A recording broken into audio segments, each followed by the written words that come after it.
A cor era a sua primeira armadura. Yara ajustou a alça da mochila, o tecido com padrões ousados de capulana a contrastar vibrantemente com o cinzento monótono do portão da escola secundária Alfredo da Costa. O cabelo afro, uma coroa densa e orgulhosa, parecia absorver a luz hesitante da manhã lisboeta de setembro, enquanto seus olhos escuros, grandes e expressivos, varriam o pátio com uma apreensão que ela se esforçava por esconder. Era o primeiro dia. Outra vez. A palavra nova pairava sobre ela como uma nuvem de chuva teimosa. Nova cidade, nova escola, novas caras que em breve se tornariam demasiado familiares nas suas expressões de bem. Era sempre uma mistura. Curiosidade, por vezes, indiferença, na melhor das hipóteses. E depois havia o outro tipo de olhar, aquele que a fazia encolher-se por dentro, mesmo que por fora tentasse manter a postura de quem não se importava. Lisboa. A mãe dissera que seria uma lufada de ar fresco, uma oportunidade. Para a mãe, certamente o era. O novo emprego como enfermeira especialista prometia estabilidade. Para Yara, com os seus 16 anos, um corpo generoso que as revistas de moda ignoravam e uma pele da cor do chocolate amargo que alguns pareciam ver antes de a verem a ela, era apenas mais um campo de batalha onde teria de lutar pelo simples direito de existir em paz. O pátio fervilhava. Risos agudos, conversas sobrepostas, o arrastar de sapatilhas no cimento. Grupos já formados, coesos como se tivessem passado o verão inteiro a cimentar laços. Yara sentiu o peso dos olhares. Não eram diretos, a maioria. Eram fugazes, enviesados, mas ela sentia-os como pequenos alfinetes.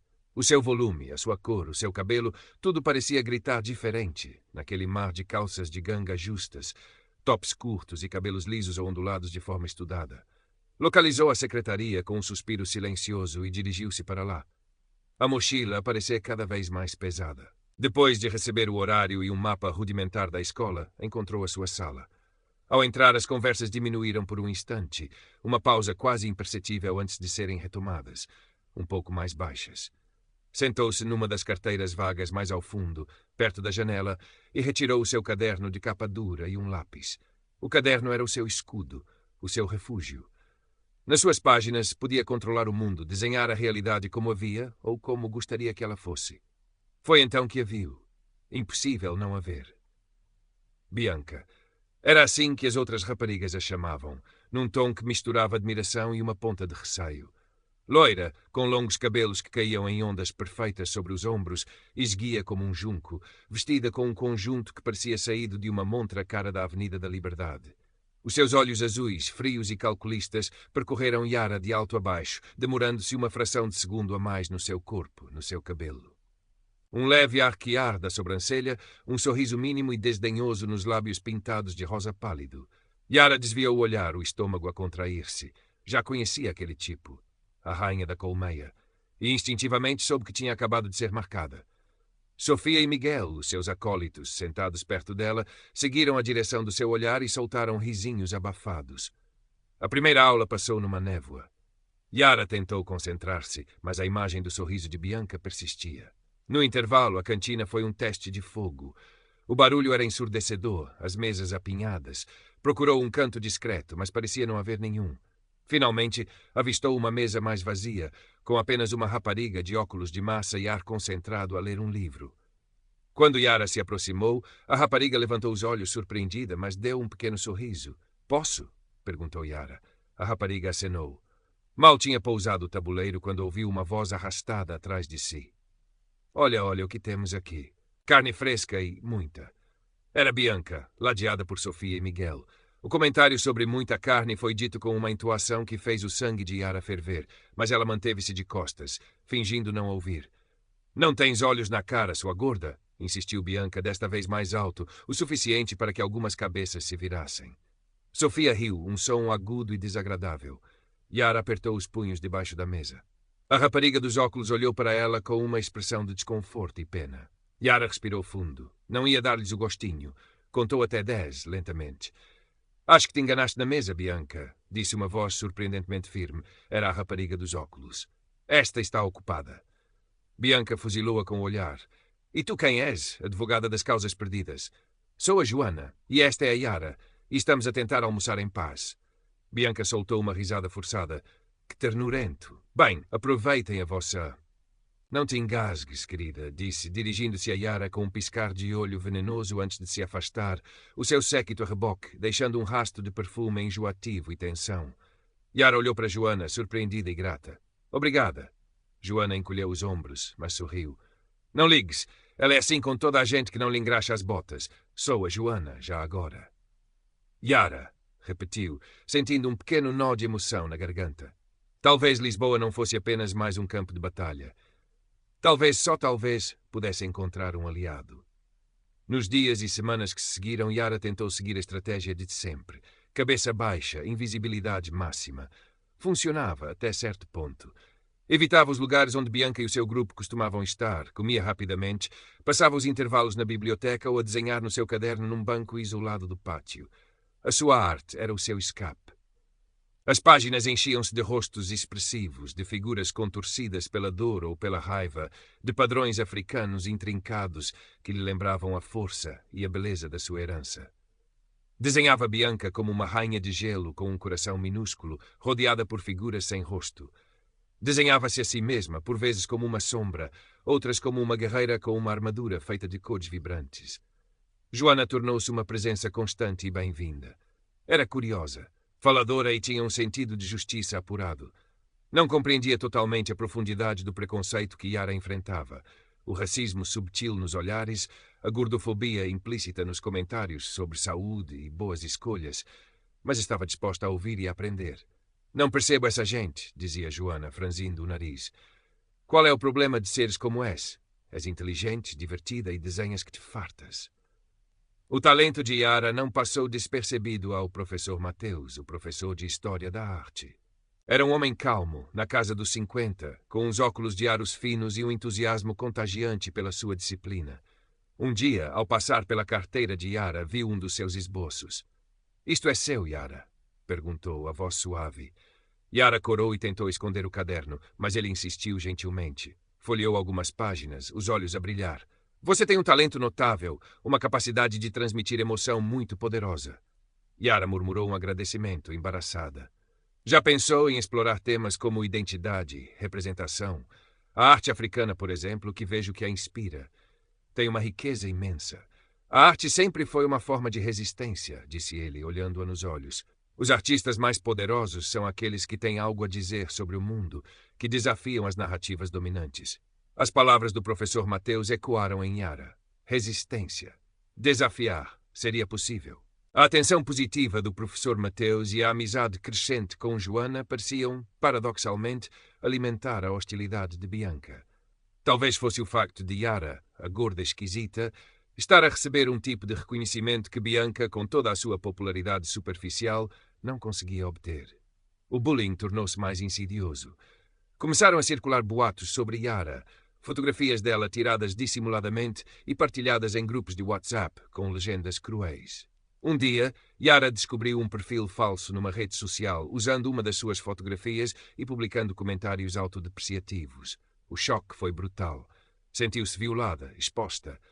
Joana ficou furiosa e ajudou a denunciar o perfil, mas o estrago estava feito. Yara refugiou-se ainda mais na sua arte.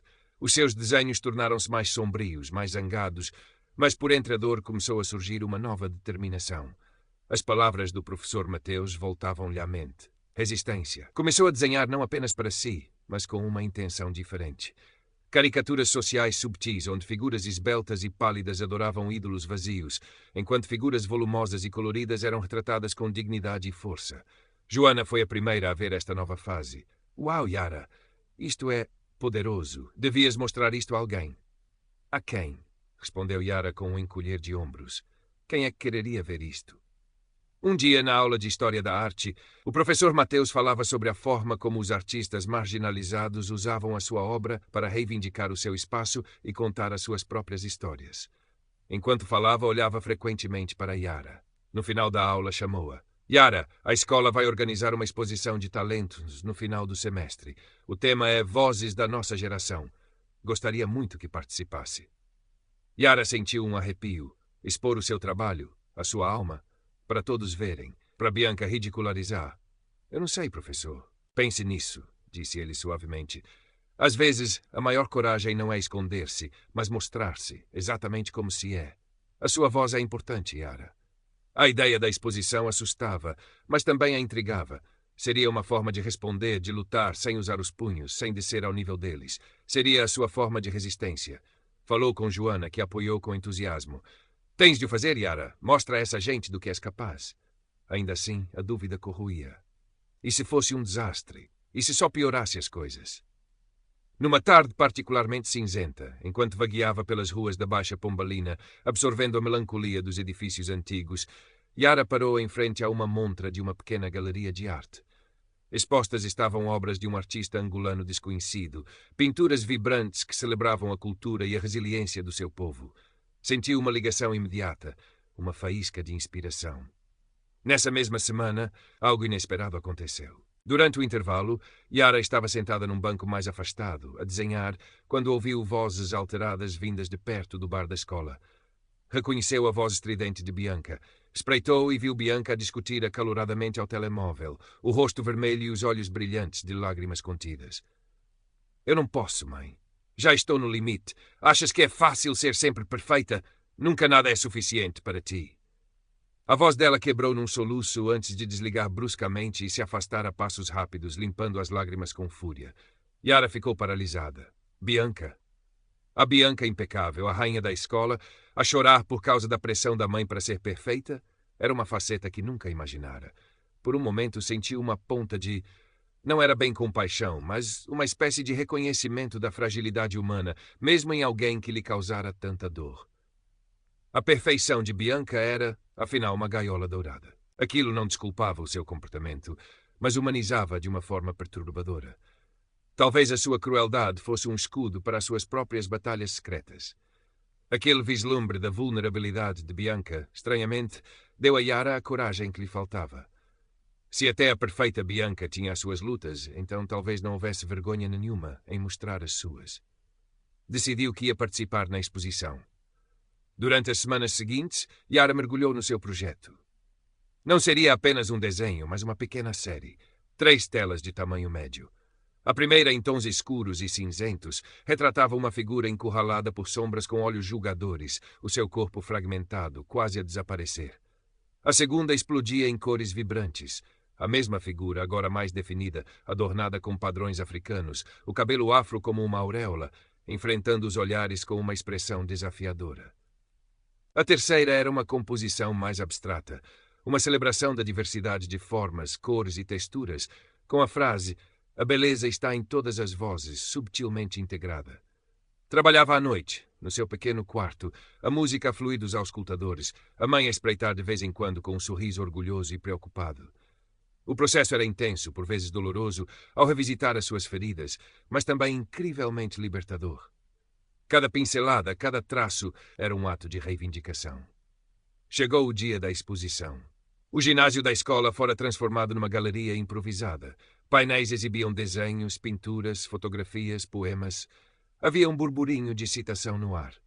Yara, acompanhada por Joana e pelo professor Mateus, que a ajudara a montar as suas telas, sentia o coração a bater descompassado. As suas obras estavam ali expostas vulneráveis. Os primeiros visitantes começaram a circular. Viu alguns colegas pararem em frente às suas telas, as expressões a mudarem de curiosidade para interesse, alguns até para uma espécie de reconhecimento. O professor Mateus observava de longe com um sorriso encorajador. Então, Bianca chegou, flanqueada por Sofia e Miguel. Caminhou pela exposição com um ar de tédio estudado, parando apenas para fazer comentários depreciativos em voz suficientemente alta para serem ouvidos.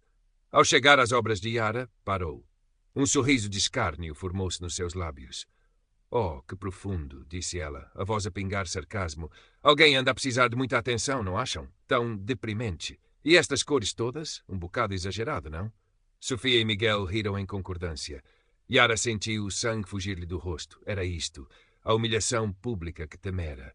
Mas antes que pudesse encolher-se ou fugir, uma voz diferente soou. "Eu acho incrível." Era um rapaz do último ano, conhecido por ser calado e observador, um dos invisíveis, como Yara se sentira tantas vezes. Ele estava parado em frente à segunda tela de Yara, a da figura desafiadora. "Transmite muita força." Outra aluna, uma rapariga que Yara só conhecia de vista, concordou. "E a mensagem da terceira tela é mesmo importante. cansada de ver sempre o mesmo tipo de beleza em todo o lado. Joana, radiante, aproveitou o momento. A Yara é uma artista incrível. Ela pôs a alma nisto. O professor Mateus aproximou-se. De facto, Yara, a sua coragem em partilhar uma perspectiva tão pessoal e poderosa é admirável. A arte que nos faz pensar, que nos desafia, é a mais valiosa. Bianca ficou momentaneamente sem palavras, o sorriso congelado no rosto. A sua tentativa de ridicularizar Yara tinha-se virado contra ela. Mais alunos aproximavam-se das obras de Yara, agora com genuína curiosidade. Formou-se uma pequena multidão, a discutir as imagens, as cores, as mensagens. Alguns olhavam para Bianca com uma nova expressão, menos de admiração, mais de julgamento. A sua crueldade, antes aceite como parte da sua personalidade forte, agora parecia apenas isso. Crueldade mesquinha. Yara observava atônita. O medo começava a dar lugar a uma emoção nova, quente e expansiva. Não dissera uma palavra, mas a sua arte falara por ela, e as pessoas tinham ouvido. Nos dias que se seguiram à exposição, algo mudou na escola Alfredo da Costa. Não foi uma transformação da noite para o dia, mas uma corrente subtil de mudança. Os olhares que Yara recebia já não eram apenas de estranheza ou pena. Havia curiosidade, sim, mas também respeito. Alguns colegas que nunca lhe tinham dirigido a palavra vinham falar com ela sobre as suas telas, partilhar as suas próprias interpretações, as suas próprias histórias. O poder de Bianca na hierarquia social da escola sofreu um abalo considerável.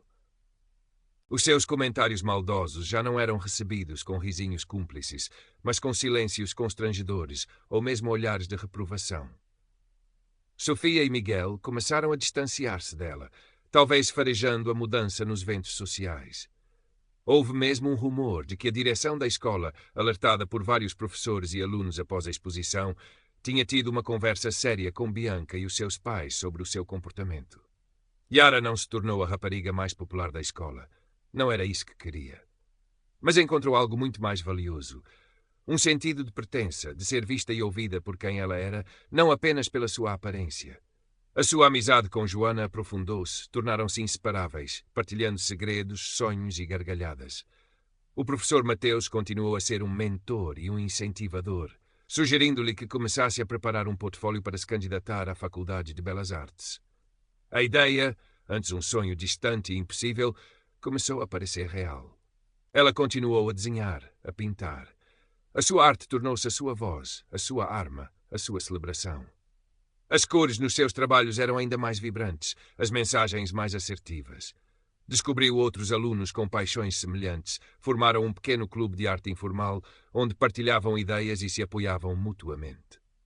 Numa tarde de primavera, sentada num banco do Jardim da Estrela, o seu caderno de esboços no colo, Yara olhava para as crianças a brincar, para os velhotes a jogar às cartas, para a diversidade de Lisboa a pulsar à sua volta. Já não se sentia uma outsider, uma anomalia. Sentia-se parte daquela tapeçaria complexa e colorida. Lembrou-se do primeiro dia de aulas, do peso dos olhares, da crueldade de Bianca. A Bianca que soube depois tinha perdido grande parte da sua popularidade e andava mais isolada, a fachada de perfeição a dar lugar a uma insegurança visível. Não sentia prazer na queda dela, apenas uma distante tristeza pela forma como algumas pessoas escolhiam usar a sua dor para magoar os outros. A verdadeira troca acontecera dentro dela. A Yara que se encolhia e se escondia dera lugar a uma Yara que se erguia, que ocupava o seu espaço com orgulho. Ainda havia dias difíceis, claro. O preconceito não desaparecia por magia, mas agora Yara sabia quem era. Sabia que a sua força não estava em conformar-se com os padrões estreitos de ninguém, mas em abraçar a sua singularidade, em transformar as suas feridas em arte, em beleza, em mensagem. Pegou no lápis. Um novo esboço começou a tomar forma na página, um autorretrato. Desta vez, os seus olhos não refletiam medo nem dor, mas uma calma determinação e uma centelha de alegria. Um sorriso confiante delineava-se nos seus lábios. Lisboa, afinal, tinha-lhe dado mais do que um novo emprego para a mãe. Tinha-lhe dado uma voz, e ela ia usá-la.